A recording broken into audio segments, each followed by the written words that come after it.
I was house sitting when I found a locked room in the basement, full of hidden cameras pointed at the wife's bedroom. This story still gives me nightmares, and I'm 28 now. When I was 19, I worked as a house sitter for wealthy families in my hometown during college breaks.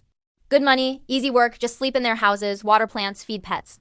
One family, the Hendersons, hired me for a 2-week stint while they vacationed in Europe. Their house was massive.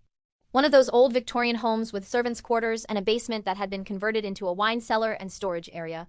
Mrs. Henderson gave me a tour before they left, showing me where everything was. When we got to the basement, she pointed to a door at the far end and said, "That room stays locked. It's just old junk we haven't sorted through yet." She didn't give me a key. The first week was uneventful. I fed their cat, watched Netflix, enjoyed having a mansion to myself. But on the 8th night, I was in the kitchen making a sandwich when I heard music. Faint, muffled music coming from below me. From the basement. It sounded like an old jazz record playing through static. I stood frozen at the counter. Then the music stopped.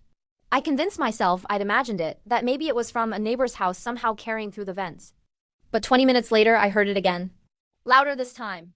Definitely coming from the basement. I grabbed a knife from the kitchen and slowly opened the basement door. The music was clearer now, a woman singing, crackling with the sound of an old recording. I descended the stairs, my hands shaking. The finished part of the basement was dark, but I could see light coming from under the locked door at the far end.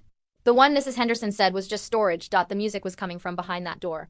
And then I heard something else, movement. Footsteps on the other side. I ran back upstairs, locked myself in the master bedroom, and called Mrs. Henderson. She didn't answer, they were probably asleep given the time difference.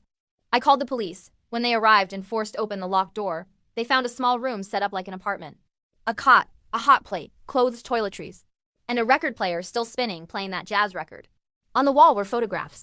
Hundreds of them. Photos of Mrs. Henderson. Photos from inside the house, her sleeping, cooking, showering. All taken from angles that suggested hidden cameras. The police determined that someone had been living in that locked room for an unknown period of time. Coming and going through a small basement window that opened into the backyard, they found Mr. Henderson's prescription bottles in the room. DNA evidence from the bedding. The Hendersons cut their trip short and flew home immediately. When Mrs. Henderson saw that room, she collapsed. She'd insisted on keeping it locked, she later told police, because her husband said he'd handle clearing it out. He'd told her not to worry about it, that he had a key and would take care of it eventually. The police never charged him. He claimed he had no idea anyone was in there. But Mrs. Henderson filed for divorce 3 weeks later. I later learned through local gossip that investigators suspected Mr. Henderson had been hiding someone in that room. Someone he didn't want his wife to know about. But they could never prove he knew. He claimed the intruder must have broken in while they were away. I still don't know what the truth is. But I think about that locked door every single day, and what Mrs. Henderson felt when she realized what was happening in her own house while she slept upstairs. Some secrets aren't kept in locked rooms. They're kept by the people we trust most.